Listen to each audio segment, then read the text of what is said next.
All right, so get ready because today we are going to do a deep dive into one of the most, I don't know, just mind-boggling true crime cases I think I've ever heard of. Yeah. The case of Colleen Stan. Yeah. We have all this information, and we're going to try to figure out what are the most important pieces. Right. What stands out to us? What's thought-provoking? What's really interesting about this is it just defies logic. It does. You know, it really makes us question everything we think we know. And about, like, victims and manipulation and just survival in general. Yeah, yeah. It's a wild one. So Colleen Stan, this is 1977. Okay. She's hitchhiking from Eugene, Oregon to a friend's wedding in California. Right. Now, hitchhiking, obviously not something that people do a lot these days. Yeah. But back then, it was a little more common. Uncommon, yeah. Still very dangerous. Colleen knew this. She had already turned down rides from 2 people that day because something just didn't feel right. Interesting. So she was aware of the potential danger. Yeah. So when this Blue Dodge Colt pulls up, there's a young couple inside. There's a baby. Oh, wow. Seems safe, right? The perfect setup. You would think. I mean, like a family. Who would suspect? Yeah, it's almost like that woman and the baby were there to put her at ease. Totally. So she'd ignore that gut instinct. Well, and this is what's really eerie. They stop at a gas station at some point, and Colleen has this overwhelming urge to run. Really? To just get out of there. Wow. But she doesn't. She convinces herself that he wouldn't hurt her with his wife and child right there. Right. In broad daylight at a gas station. Like, it's fine. Oh, my gosh. That's a really good example of how your intuition can just be, like, screaming at you. And you're like, no, no, no, logic says it's fine. Yeah, it's like that fight between what you feel and what you think makes sense. Yeah. And, you know, unfortunately, in this case, it went very wrong. Bad choice. So they drive on. They're telling Colleen that they want to show her some ice caves. So they get to this, like, remote area. And, well, it's a dirt road. It's desolate. The wife, Janice, gets out of the car. Uh-oh. And the driver, Cameron Hooker, pulls a knife on Colleen. Wow. And it turns out he had this homemade device, like a head box. Oh, gosh. To restrain her. I mean, this was planned. This wasn't spur of the moment. This is premeditated. This is thought out. Yeah, this is someone who knew exactly what he wanted to do. Yeah. And Cameron, just to give a little background, he was really into violent pornography. Okay. He had a history of, like, manipulation. Right. Of controlling women.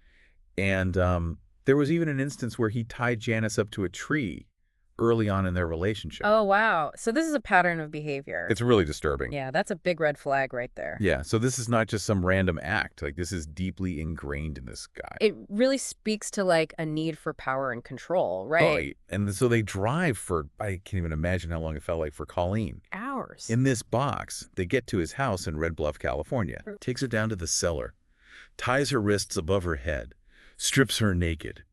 This is awful. And that's where the physical and psychological torture begins. I mean, we're talking whipping, hanging her for hours, even, like, holding her head underwater until she passed out. It's just unbelievable. It's hard to even fathom. Just cruel and unusual.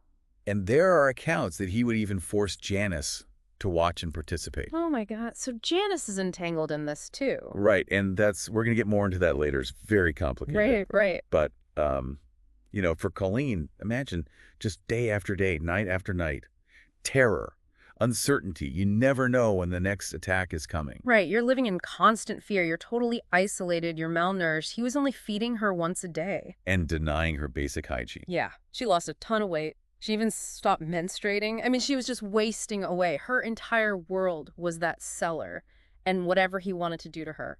And somehow she endured it. I mean, how do you even begin to process that? You know, I guess that's where the human will to survive kicks in. Right. The resilience of the human spirit. But the question is, how did he manage to keep this level of control over her for so long? That's what we're here to figure out. Because after months of this, things take a turn. And let's just say it gets into psychological manipulation. We're going to get into Stockholm Syndrome. That's a whole other layer. Yeah. The story is just, it's wild. It is. So Colleen's been through months of just absolute horror trapped in that cellar. And this is where Cameron brings in a whole new level of control. He introduces this thing he calls a slavery contract. Oh, yeah. This is where it gets really, really messed up. Like, Cameron, you read this article in some, like, underground publication about people signing these contracts to become slaves. Yeah. And he decides, okay, this is what we're doing now. He even comes up with a new name for himself, Michael Powers, and he gives Colleen a slave name, Kay. Wow. So it's not even just like, I'm going to make you my slave. It's this whole like identity shift. Yeah, it's like he's trying to rewrite reality. And this contract, it's not a joke, right? This is a whole set of rules designed to just completely break her down, make her totally submit to him.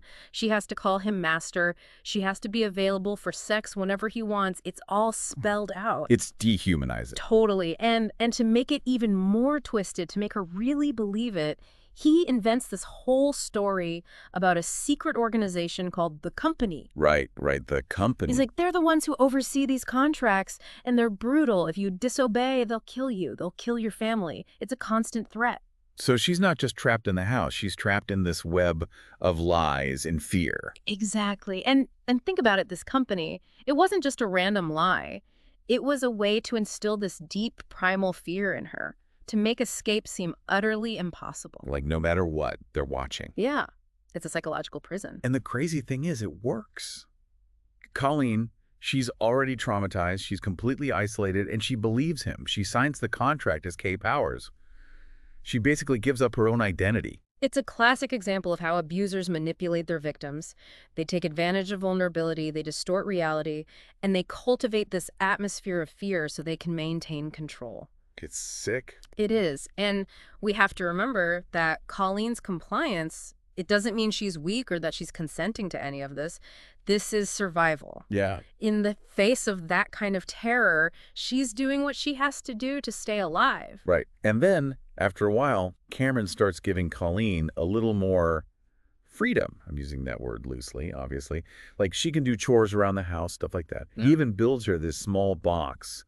It's like a coffin, basically, that he puts under their waterbed. Wait, under the waterbed? Yeah. Oh my God, that's so creepy. I know, it's awful. So even when she's not locked up in the cellar, she's still confined. Exactly. She's living under their bed, listening to everything. Hearing them having sex, it's just degrading, dehumanizing. And even though he gives her these little bits of freedom, he's always reminding her about the company. They're watching. You're never really free. Right, so the fear never goes away. And this goes on for years. Can you imagine the psychological toll that must have taken? It's almost impossible to comprehend. But then, here's where it gets even stranger. After 3.5 years, Cameron allows Colleen to visit her family. Wait, what? He just let her go see her family? Yeah, he even gives her a cover story. Says he's her boyfriend, a computer programmer. Oh, wow. So how did her family react? Well, they were thrilled to see her, of course. But they were also worried. She was incredibly thin, and she kept avoiding their questions. They knew something was off. Of course, but they didn't want to push her. They were afraid of losing her again. It's heartbreaking. It really is. And Colleen, she's still terrified of the company. She's trapped in this web of lies, so she plays along. A brief taste of freedom, and then right back to that nightmare. Yeah. After just 24 hours, Cameron takes her back. Colleen's life returns to the abuse and confinement. But something was changing. Janice, Cameron's wife, was starting to have second thoughts. Okay, so what happened with Janice? She had started going to church, and she was really struggling with guilt over what was happening. She confessed to her pastor, but not everything at first. She made it seem like a love triangle, left out the really bad stuff. So she was still protecting Cameron. Yeah. But her conscience was eating at her. It took a while, but eventually she told the pastor everything. And the pastor, he was horrified. He immediately called the police. Wow. So after 7 years, the truth is finally coming out. Okay, so Janice finally tells her pastor everything. The police get involved. What happens next? Well, Detective Al Shamblin, the one who interviewed Janice, he's just blown away by her story. I mean, this is unbelievable stuff. And there's another really disturbing detail that comes out. Janice mentions another woman, Marie Elizabeth Spanhack, who had disappeared a couple years earlier. Right, there was a suspicion that Cameron may have abducted and murdered her, too. Yeah, Janice claims that he killed Spanhack and got rid of the body. They never found any remains, unfortunately. That's awful. Yeah. So Colleen might not have been his only victim. Exactly. It's terrifying to think about. But, even though they couldn't prove what happened to Spanhack, Janice's testimony was huge for the case. She gave them all the details. Cameron's methods, the manipulation, the extent of the abuse. It was like a roadmap for the investigators. That makes sense. So what did they do with that information? Well, Detective Shamblin goes to Riverside to interview Colleen. He finds her She's cooperative, but she also seems kind of detached from everything that happened. Like she's just going through the motions. Yeah, and that's actually a common reaction to prolonged trauma. It's a defense mechanism. Right, the mind trying to protect itself. Exactly. But it also made building a case against Cameron harder. Because it creates this perception that she was willing, right? And that's where the whole idea of Stockholm Syndrome comes into play.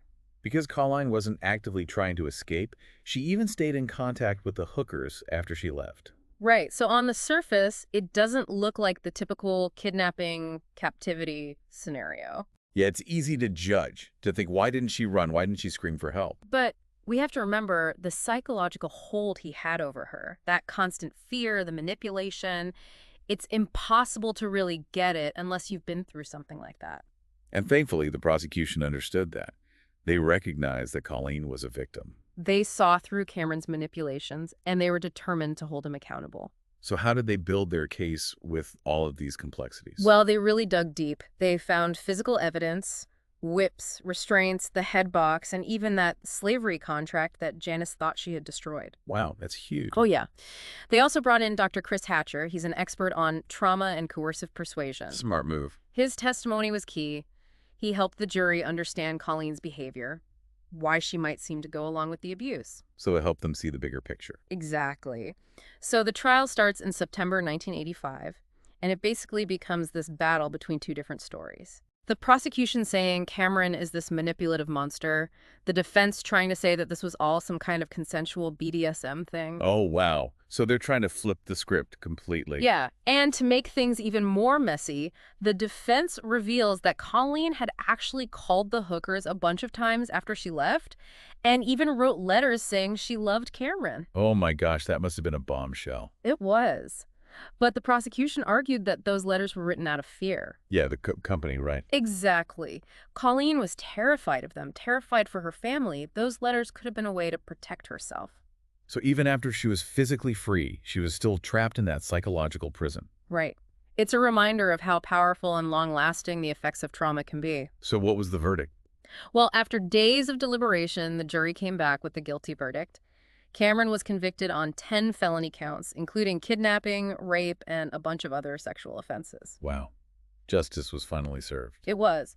But for Colleen, the trauma, the scars, they don't just go away. It's just heartbreaking. Her story is a reminder of how manipulation and control can really warp someone's reality. But it's also a story of resilience. Absolutely. I mean, despite everything, she went on to rebuild her life. She went back to school, she got married, she even started working as a crisis hotline volunteer. She used her pain to help others. That was incredible. It shows that there can be healing, even after something so horrific. There can be.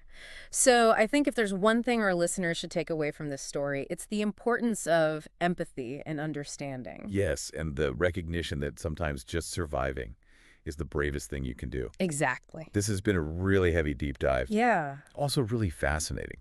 Thank you so much for joining me for this one. And to our listeners, thank you for listening. Keep questioning, keep learning, and we'll catch you on the next deep dive.